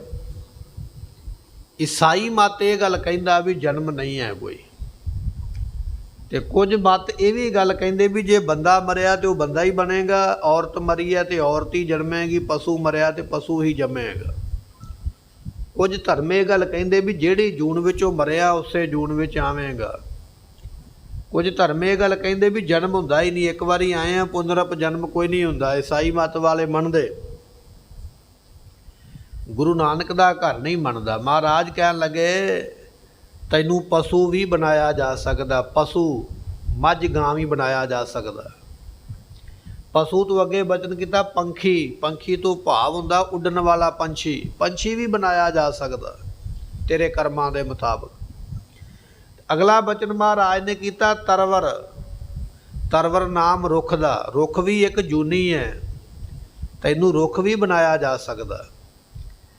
ਤੇ ਅਗਲਾ ਬਚਨ ਮਹਾਰਾਜ ਨੇ ਕੀਤਾ ਸੈਲ, ਸੈਲ ਨਾਮ ਪੱਥਰ ਪਹਾੜ ਦਾ, ਪੱਥਰ ਪਹਾੜ ਵੀ ਬਣਾਇਆ ਜਾ ਸਕਦਾ। ਕਈ ਜਨਮ ਸੈਲ ਗਿਰ ਕਰਿਆ, ਗੁਰਬਾਣੀ ਇਹ ਗੱਲ ਕਹਿੰਦੀ ਹੈ ਕਈ ਜਨਮ ਤੈਨੂੰ ਪੱਥਰ ਰੱਬ ਨੇ ਬਣਾ ਛੱਡਿਆ। ਪੱਥਰ ਵੀ ਇੱਕ ਜਨਮ ਹੈ, ਰੁੱਖ ਵੀ ਇੱਕ ਜਨਮ ਹੈ, ਪਸ਼ੂ ਪੰਛੀ ਦੇ ਚਲੋ ਜਨਮ ਹੈ ਹੀ। ਮਹਾਰਾਜ ਕਹਿਣ ਲੱਗੇ ਪਸ਼ੂ ਪੰਖੀ ਸੈਲ ਤਰਵਰ ਇਹ ਸਾਰੇ ਜਨਮ ਨੇ, ਤੇਰੇ ਪਾਪਾਂ ਨੂੰ ਭੋਗਣ ਵਾਸਤੇ ਇਹਨਾਂ ਜਨਮਾਂ ਵਿੱਚ ਆਉਣਾ ਹੈ। ਗਣਤ ਕਛੂ ਨ ਆਵੈ। ਇੱਥੇ 4 ਜਨਮਾਂ ਦਾ ਜ਼ਿਕਰ ਕੀਤਾ ਵੀ ਪਸ਼ੂ ਬਣ ਸਕਦਾ, ਪੰਛੀ, ਰੁੱਖ ਤੇ ਪੱਥਰ ਬਣ ਸਕਦਾ ਹੈ। ਪਰ ਮਹਾਰਾਜ ਕਹਿਣ ਲੱਗੇ ਗਣਤ ਕਛੂ ਨਾ ਆਵੇ, ਗਿਣਤੀ ਕੋਈ ਨਹੀਂ ਹੈ ਵੀ ਕਿਹੜੇ ਜਨਮ ਵਿੱਚ ਚਲੇ ਜਾਣਾ। ਹੁਣ ਮਹਾਰਾਜ ਸਾਰੇ ਜਨਮ ਨਹੀਂ ਨਾ ਲਿਖਦੇ ਪਏ, ਕਿਉਂਕਿ ਗੁਰਬਾਣੀ ਨੂੰ ਮਹਾਰਾਜ ਨੇ ਸੀਮਤ ਰੱਖਿਆ। ਉੱਥੇ ਮਹਾਰਾਜ ਨੇ ਗਣਤ ਸ਼ਬਦ ਵਰ ਦਿੱਤਾ ਵੀ ਗਿਣਤੀ ਕੋਈ ਨਹੀਂ ਹੈ, ਗਣਿਤ ਤੋਂ ਬਾਹਰੀ ਗੱਲਬਾਤ ਹੈ, ਕਿੰਨੇ ਜਨਮ ਪ੍ਰਾਪਤ ਹੁੰਦੇ ਹਨ। ਬੀਜ ਬੋਵਸ ਭੋਗ ਭੋਗ ਹੈ। ਗੁਰਮੁਖੋ ਜਿਹੋ ਜਿਹਾ ਬੀਜੋਗੇ ਉਹੋ ਜਿਹਾ ਭੋਗ ਭੋਗਣਾ ਪਵੇਗਾ। ਇਹ ਸੰਸਾਰ ਮਿੱਟੀ ਹੈ, ਤੇਰਾ ਕੀਤਾ ਕਰਮ ਬੀ ਹੈ। ਇਸ ਸੰਸਾਰ ਵਿੱਚ ਜਿਹੋ ਜਿਹਾ ਬੀ ਪਾਓਗੇ, ਭੋਗ ਭੋਗਿਆ ਹੈ, ਉਹੋ ਜਿਹਾ ਭੋਗ ਭੋਗਣੇ ਪੈਣਗੇ, ਉਹ ਫਲ ਵੱਢਣਾ ਪਵੇਗਾ ਜਿਸ ਤਰ੍ਹਾਂ ਦੇ ਕਰਮ ਕਰਦਾ ਹੈ। ਕੀਆ ਆਪਣਾ ਪਾਵੈ। ਜਿਵੇਂ ਦੇ ਕਰਮ ਕੀਤੇ ਨੇ ਉਵੇਂ ਦਾ ਕਰਮਾਂ ਦਾ ਫਲ ਤੈਨੂੰ ਮਿਲਣਾ ਹੈ। ਚੰਗੇ ਕੀਤੇ ਨੇ ਉਹਦਾ ਚੰਗਾ ਫਲ ਹੈ, ਮਾੜੇ ਕੀਤੇ ਉਹਦਾ ਮਾੜਾ ਹੈ। ਚੰਗਿਆਈਆਂ ਬੁਰਿਆਈਆਂ ਵਾਚੈ ਧਰਮ ਹਦੂਰ। ਧਰਮਰਾਜ ਦੇ ਸਾਹਮਣੇ ਤੇਰੀਆਂ ਚੰਗਿਆਈਆਂ ਵੀ ਵਾਚੀਆਂ ਜਾਣਗੀਆਂ, ਪੜ੍ਹੀਆਂ ਜਾਣਗੀਆਂ, ਉਹਨਾਂ 'ਤੇ ਵੀ ਵਿਚਾਰ ਹੋਵੇਗੀ। ਤੇਰੀਆਂ ਬੁਰਾਈਆਂ 'ਤੇ ਵੀ ਵਿਚਾਰ ਹੋਵੇਗੀ, ਉਹ ਵੀ ਪੜ੍ਹ ਕੇ ਸੁਣਾਈਆਂ ਜਾਣਗੀਆਂ ਅਤੇ ਫਿਰ ਉਸ ਮੁਤਾਬਕ ਸਜ਼ਾ ਮਿਲੇਗੀ। ਮਹਾਰਾਜ ਕਹਿਣ ਲੱਗੇ ਕੀਆ ਆਪਣਾ ਪਾਵੇ, ਆਪਣੇ ਕੀਤੇ ਕਰਮਾਂ ਨੂੰ ਪਾਉਂਦਾ ਹੈ। ਰਤਨ ਜਨਮ ਹਰ ਅੰਤ ਜੂਏ, ਪ੍ਰਭੂ ਆਪ ਨਾ ਭਾਵਈ। ਇਹ ਜਨਮ ਜਿਹੜਾ ਮਨੁੱਖਾ ਜਨਮ, ਇਹ ਰਤਨ ਵਰਗਾ ਭਾਈ। ਰਤਨ ਕਿਤੇੋਂ ਮੁੱਲ ਨਹੀਂ ਜੇ ਖਰੀਦਿਆ ਜਾਂਦਾ। ਹੀਰਾ ਤੇ ਖਰੀਦਿਆ ਜਾ ਸਕਦਾ, ਰਤਨ ਨਹੀਂ। ਗੁਰ ਕਾ ਸ਼ਬਦ ਰਤਨ ਹੈ। ਜਿੱਥੇ ਗੁਰੂ ਦਾ ਸ਼ਬਦ ਵੀ ਨਹੀਂ ਜੇ ਖਰੀਦਿਆ ਜਾਂਦਾ। ਅਸੀਂ ਥੋੜ੍ਹੀ ਬਹੁਤੀ ਭੇਟਾ ਦੇ ਸਕਦੇ ਹਾਂ ਪਰ ਖਰੀਦ ਨਹੀਂ ਸਕਦੇ। ਮਨੁੱਖਾ ਜਨਮ ਵੀ ਨਹੀਂ ਜੇ ਖਰੀਦਿਆ ਜਾਂਦਾ। ਤੁਸੀਂ ਅਰਬਾਂ ਖਰਬਾਂ ਮਾਇਆ ਲੈ ਕੇ ਚਲੇ ਜਾਓ ਕਿਸੇ ਬਾਜ਼ਾਰ ਵਿੱਚ ਵੀ ਮੈਨੂੰ ਨਵਾਂ ਜਨਮ ਦੇ ਦਿਓ, ਨਵਾਂ ਸਰੀਰ ਦੇ ਦਿਓ, ਨਹੀਂ ਜੇ ਮਿਲਦਾ। ਇਹ ਜਿਹੜੇ ਗੋਡੇ ਮੋਢੇ ਰੱਬ ਨੇ ਲਾਏ ਨੇ ਨਾ, ਇਹੋ ਹੀ ਸਹੀ ਸਲਾਮਤ ਰਹਿਣ। ਬਾਜ਼ਾਰ ਵਿੱਚੋਂ ਜਿਹੜੇ ਜਾ ਕੇ ਲਵਾਈ ਦੇ ਨੇ ਉਹ ਟਾਈਮ ਪਾਸ ਵਾਲਾ ਕੰਮ ਹੀ ਹੈ, ਉਹ ਗੱਲ ਬਣਦੀ ਨਹੀਂ ਜਿਹੜੇ ਪ੍ਰਮਾਤਮਾ ਨੇ ਲਾਏ। ਮਹਾਰਾਜ ਕਹਿਣ ਲੱਗੇ ਜਨਮ ਤੇ ਤੈਨੂੰ ਰੱਬ ਨੇ ਰਤਨਾ ਵਰਗਾ ਦਿੱਤਾ ਹੈ, ਪਰ ਹਰੰਤ ਜੂਏ, ਤੂੰ ਜੂਏ ਦੇ ਵਿੱਚ ਹਾਰੀ ਜਾ ਰਿਹਾ। ਜੂਏ ਦੇ ਵਿੱਚ ਕੀ ਹੁੰਦਾ? ਦਾ ਲਾਉਣਾ ਪੈਂਦਾ। ਤੂੰ ਆਪਣੀ ਜ਼ਿੰਦਗੀ ਦਾ ਦਾ ਲਾਈ ਬੈਠਾ। ਉਸ ਦਾ ਦੇ ਵਿੱਚ ਤੇਰੇ ਸਵਾਸ ਤੁਰੇ ਜਾ ਰਹੇ, ਸਾਹ ਤੇਰੇ ਮੁੱਕਦੇ ਜਾ ਰਹੇ। ਇਹ ਮਨੁੱਖਾ ਜਨਮ ਦੀ ਬਾਜੀ ਜਿਹੜੀ ਹੈ ਸੰਸਾਰ ਵਿੱਚ ਤੂੰ ਹਾਰੀ ਜਾ ਰਿਹਾ ਹੈ। ਪ੍ਰਭੂ ਆਪ ਨਾ ਭਾਵਈ। ਪਰਮਾਤਮਾ ਅਕਾਲ ਪੁਰਖ ਜਿਹੜਾ ਹੈ ਉਹਨੂੰ ਤੇਰਾ ਇਹ ਕੀਤਾ ਕਰਮ ਚੰਗਾ ਨਹੀਂ ਲੱਗਦਾ ਪਿਆ, ਤਾਂ ਉਹ ਪਰਮਾਤਮਾ ਤੈਨੂੰ ਪਿਆਰ ਨਹੀਂ ਕਰਦਾ ਹੈ। ਬਿਨਵੰਤ ਨਾਨਕ ਭਰਮੈ ਭਰਮਾਏ, ਖਿਨ ਏਕ ਟਿਕ ਨ ਪਾਵਈ। ਗੁਰੂ ਪਾਤਸ਼ਾਹ ਗੁਰੂ ਅਰਜਨ ਦੇਵ ਮਹਾਰਾਜ ਕਹਿਣ ਲੱਗੇ ਇਹ ਜੀਵ ਆਪਣਿਆਂ ਕੀਤਿਆਂ ਹੋਇਆਂ ਕਰਮਾਂ ਦਾ ਭਰਮਾਇਆ ਜਾਂਦਾ। ਜੇ ਅਸੀਂ ਮਨੁੱਖ ਬਣ ਕੇ ਇੱਥੇ ਆਏ ਹਾਂ, ਅਮੀਰ ਹਾਂ ਗਰੀਬ ਹਾਂ, ਦੁੱਖ ਹੈ ਕਿ ਸੁੱਖ ਹੈ, ਸਾਡੇ ਪਿਛਲੇ ਕਰਮਾਂ ਕਰਕੇ ਇੱਥੇ ਅਸੀਂ ਆਏ ਹਾਂ। ਆਪਾਂ ਵੇਖਦੇ ਨਾ, 2 ਦੁਕਾਨਾਂ ਬਣੀਆਂ, ਇੱਕ ਦੀ ਦੁਕਾਨ ਬੜੀ ਚੱਲਦੀ ਪਈ ਹੈ, ਇੱਕ ਨੇੜੇ ਬੈਠਾ ਉਹਦੇ ਕੋਲ ਕੋਈ ਨਹੀਂ ਆਉਂਦਾ ਪਿਆ।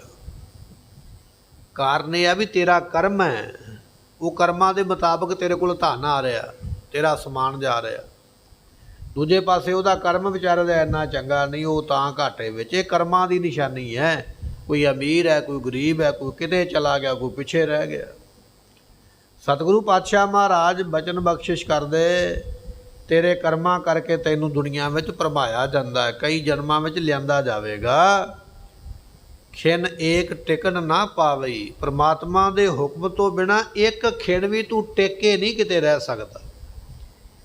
ਜੇ ਪਰਮਾਤਮਾ ਨੇ ਚਾਹਿਆ ਨਾ ਵੀ ਇੱਥੇ ਘੰਟਾ ਬੈਠਣਾ, ਤੇ ਘੰਟਾ ਹੀ ਬੈਠੇਗਾ, ਕਿ ਸਕਿੰਟ ਉੱਤੇ ਤੇਰੇ ਕੋਲੋਂ ਬੈਠਿਆ ਹੀ ਨਹੀਂ ਜਾਣਾ। ਜੇ ਪਰਮਾਤਮਾ ਨੇ ਜਨਮ ਦਿੱਤਾ ਵੀ ਇਸ ਜਨਮ ਦੇ ਵਿੱਚ ਤੂੰ 80 ਸਾਲ ਦੀ ਉਮਰਾ ਭੋਗੇਗਾ, 80 ਸਾਲ ਪੂਰੇ ਹੋਣਗੇ, ਇੱਕ ਸਕਿੰਟ ਵੀ ਉੱਤੇ ਨਹੀਂ ਜਾ ਸਕਦਾ ਉਹਦੇ ਰਜਾ ਤੋਂ ਬਿਨਾਂ, ਉਹਦੇ ਹੁਕਮ ਤੋਂ ਬਿਨਾਂ। ਖਿਨ ਏਕ ਟਿਕਣ ਨਾ ਪਾਵਈ। ਇੱਕ ਖਿਨ ਜਿੰਨਾ ਵੀ ਸਮਾਂ ਤੂੰ ਸੰਸਾਰ ਵਿੱਚ ਰਹਿ ਨਹੀਂ ਸਕਦਾ। ਇਹ ਸਤਿਗੁਰਾਂ ਨੇ ਰਹਿਮਤ ਕੀਤੀ ਹੈ। ਵਿਚਾਰ ਕਰਦਿਆਂ ਭੁੱਲ ਚੁੱਕ ਦੀ ਮੁਆਫੀ। ਅਗਲਾ ਸ਼ਬਦ ਕੱਲ੍ਹ ਦੇ ਦਰਬਾਰ ਵਿੱਚ ਫਿਰ ਆਪਾਂ ਵਿਚਾਰਾਂਗੇ। ਦਿਓ ਸੱਜਣ ਆਸੀਸੜੀਆਂ, ਜੋ ਹੋਵੇ ਸਾਹਿਬ ਸਿਓ ਮੇਲੋ। ਰਤਨ ਜਨਮ ਹਰੰਤ ਜੂਏ, ਪ੍ਰਭੂ ਆਪ ਨਾ ਭਾਵਈ। ਬਿਨਵੰਤ ਨਾਨਕ ਭਰਮੇ ਪਰਮਾਏ, ਖਿਨ ਏਕ ਟਿਕਣ ਨਾ ਪਾਵਈ। ਵਾਹਿਗੁਰੂ ਜੀ ਕਾ ਖਾਲਸਾ, ਵਾਹਿਗੁਰੂ ਜੀ ਕੀ ਫਤਿਹ।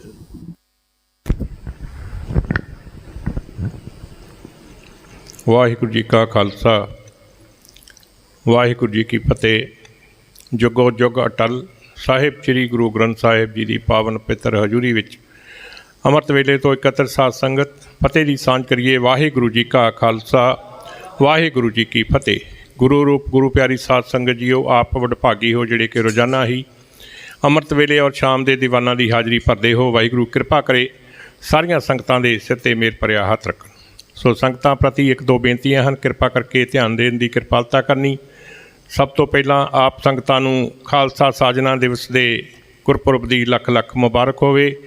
14 ਤਰੀਕ ਨੂੰ ਇਹ ਪਾਵਨ ਪਵਿੱਤਰ ਦਿਹਾੜਾ ਜਿਹੜਾ ਵਿਸਾਖੀ ਦਾ ਆ ਰਿਹਾ ਹੈ, ਖਾਲਸਾ ਸਾਜਨਾ ਦਿਵਸ, ਉਸ ਦੇ ਸੰਬੰਧ ਵਿੱਚ ਆਪਣੇ ਗੁਰਦੁਆਰਾ ਸਾਹਿਬ ਵਿਖੇ 12 ਤਰੀਕ ਯਾਨੀ ਕਿ ਕੱਲ੍ਹ ਨੂੰ ਸ਼੍ਰੀ ਅਖੰਡ ਪਾਠ ਸਾਹਿਬ ਪ੍ਰਕਾਸ਼ ਹੋਣਗੇ 10 ਵਜੇ। ਸੋ ਜਿਨ੍ਹਾਂ ਦੇ ਭੋਗ 14 ਤਰੀਕ ਨੂੰ ਪੈਣਗੇ, ਉਪਰੰਤ ਗੁਰਮਤਿ ਸਮਾਗਮ ਸਜਣਗੇ, ਜਿਸ ਵਿੱਚ ਆਪਣੇ ਗੁਰਦੁਆਰਾ ਸਾਹਿਬ ਦਾ ਕੀਰਤਨੀ ਜਥਾ ਭਾਈ ਸਾਹਿਬ ਭਾਈ ਜਸਪ੍ਰੀਤ ਸਿੰਘ ਜੀ 45 ਮਿੰਟ ਲਈ ਹਾਜ਼ਰੀ ਭਰਨਗੇ। ਉਪਰੰਤ ਭਾਈ ਸਾਹਿਬ ਭਾਈ ਗੁਰਚਰਨ ਸਿੰਘ ਜੀ, ਗਿਆਨੀ ਗੁਰਚਰਨ ਸਿੰਘ ਜੀ, ਕਥਾਵਾਚਕ ਹੈੱਡ ਗ੍ਰੰਥੀ ਸਾਹਿਬ ਆਪਣੇ ਗੁਰਦੁਆਰਾ ਸਾਹਿਬ ਦੇ 45 ਮਿੰਟ ਲਈ ਇਹ ਵੀ ਹਾਜ਼ਰੀ ਭਰਨਗੇ।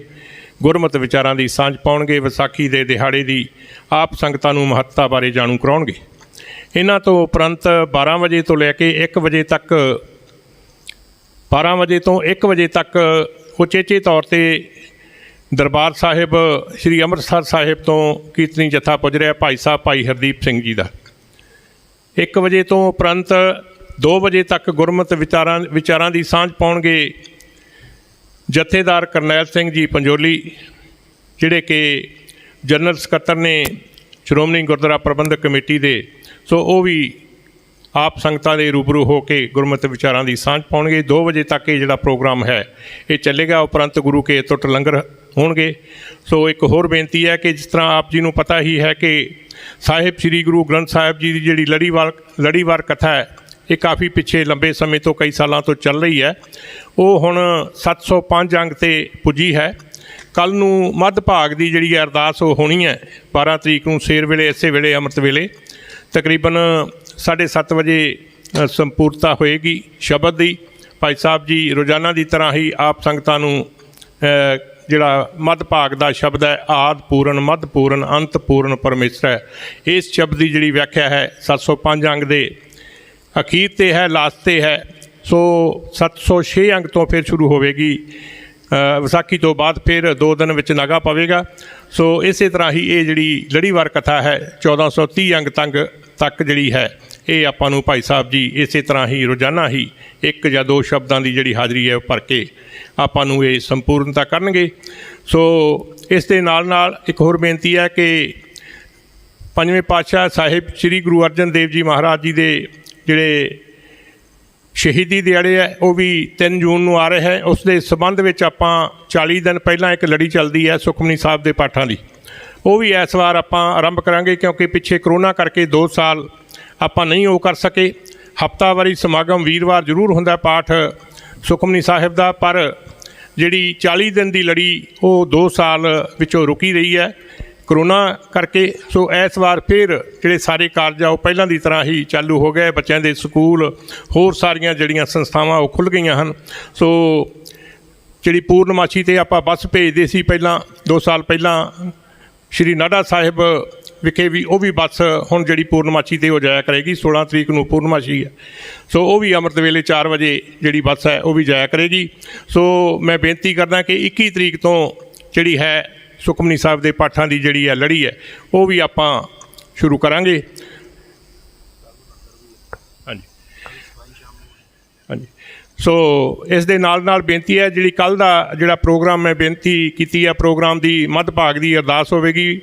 ਭਾਈ ਸਾਹਿਬ ਜੀ ਇੱਕ ਸ਼ਬਦ ਪੜ੍ਹ ਕੇ ਫਿਰ ਸਮਾਪਤੀ ਕਰਨਗੇ, ਉਪਰੰਤ ਅਰਦਾਸ ਹੋਵੇਗੀ। ਅਤੇ ਸੰਗਤਾਂ ਵਾਸਤੇ ਜਿਹੜੇ ਹੈ ਉਹ ਸਵੇਰ ਦਾ ਜਿਹੜਾ ਬ੍ਰੇਕਫਾਸਟ ਹੈ, ਲੰਗਰ ਹੈ, ਉਹ ਵੀ ਤਿਆਰ ਕੀਤਾ ਜਾਣਾ ਹੈ। ਜਲੇਬੀਆਂ ਔਰ ਪ੍ਰਸ਼ਾਦੇ, ਉਹ ਸਾਰਾ ਜਿਹੜਾ ਪ੍ਰਸ਼ਾਦੇ ਦਾ ਲੰਗਰ ਹੈ ਉਹ ਵੀ ਸਵੇਰੇ ਤਿਆਰ ਹੋਵੇਗਾ। ਸਾਰੀਆਂ ਸੰਗਤਾਂ ਨੇ ਹੋਰ ਵੀ ਸੰਗਤਾਂ ਨੂੰ ਪ੍ਰੇਰਿਤ ਕਰਨਾ ਹੈ, ਆਪ ਜਪੋ ਅਵਰਾ ਨਾਮ ਜਪਾਓ। ਸੋ ਭਾਈ ਸਾਹਿਬ ਜੀ ਨੇ ਬਹੁਤ ਹੀ ਰੋਜ਼ਾਨਾ ਹੀ ਪਰ ਕਰਦੇ ਆ। ਜਿਹੜਾ ਅੱਜ ਸ਼ਬਦ ਹੈ ਉਹ ਬਹੁਤ ਹੀ ਮਨ ਦੇ ਵਿੱਚ ਗਹਿਰਾ ਅਸਰ ਕਰਦਾ ਹੈ, ਜਿਨ੍ਹਾਂ ਦੇ ਕਰਦਾ ਹੈ। ਸੋ ਬਹੁਤ ਹੀ ਵਿਸਥਾਰ ਦੇ ਨਾਲ ਇੱਕ ਇੱਕ ਸ਼ਬਦ ਦੀ, ਇੱਕ ਇੱਕ ਲਫ਼ਜ਼ ਦੀ ਇਹਨਾਂ ਨੇ ਆਪਾਂ ਨੂੰ ਵਿਆਖਿਆ ਕਰਕੇ ਦੱਸੀ ਹੈ। ਮਾਨ ਨਾ ਕੀਜੈ ਸ਼ਰਨ ਪਰੀਜੈ, ਕਰੇ ਸੂ ਭਲਾ ਮਨਾਈਐ। ਸੋ ਇਸ ਦੇ ਪਰਥਾਏ ਭਾਈ ਸਾਹਿਬ ਜੀ ਨੂੰ ਹੋਰ ਵੀ ਵਾਹਿਗੁਰੂ ਬਲ ਬਖਸ਼ਣ। ਸੋ ਇਹਨਾਂ ਸ਼ਬਦਾਂ ਦੇ ਨਾਲ ਸ਼ਾਮ ਦੇ ਪ੍ਰੋਗਰਾਮ ਦੀ ਵੀ ਬੇਨਤੀ ਕਰਦਾ। ਅੱਜ ਸ਼ਾਮ ਨੂੰ ਰੋਜ਼ਾਨਾ ਦੀ ਤਰ੍ਹਾਂ ਹੀ 11 ਤਰੀਕ ਨੂੰ ਦੀਵਾਨ ਸਜਣਗੇ। ਉਪਰੰਤ ਜਿਹੜੀ ਹੈ ਦਰਬਾਰ ਦੀ ਸੇਵਾ ਹੋਵੇਗੀ, ਤਰੀਆਂ ਦੀ, ਚਾਦਰਾਂ ਦੀ, ਚੰਦੋਆ ਸਾਹਿਬ ਸਾਰੀ ਜਿਹੜੀ ਸੇਵਾ ਹੈ ਉਹ, ਕਿਉਂਕਿ ਕੱਲ੍ਹ ਨੂੰ ਫਿਰ ਅਖੰਡ ਪਾਠ ਸਾਹਿਬ ਪ੍ਰਕਾਸ਼ ਹੋਣੇ ਹਨ ਅਤੇ ਸ਼ਾਮ ਨੂੰ ਸੇਵਾ ਹੋਵੇਗੀ। ਇਹ ਬੇਨਤੀਆਂ ਪ੍ਰਵਾਨ ਕਰਨੀਆਂ। ਇਹਨਾਂ ਸ਼ਬਦਾਂ ਦੇ ਨਾਲ ਖਿਮਾ ਦਾ ਜਾਚਕਾਂ। ਵਾਹਿਗੁਰੂ ਜੀ ਕਾ ਖਾਲਸਾ, ਵਾਹਿਗੁਰੂ ਜੀ ਕੀ ਫਤਿਹ।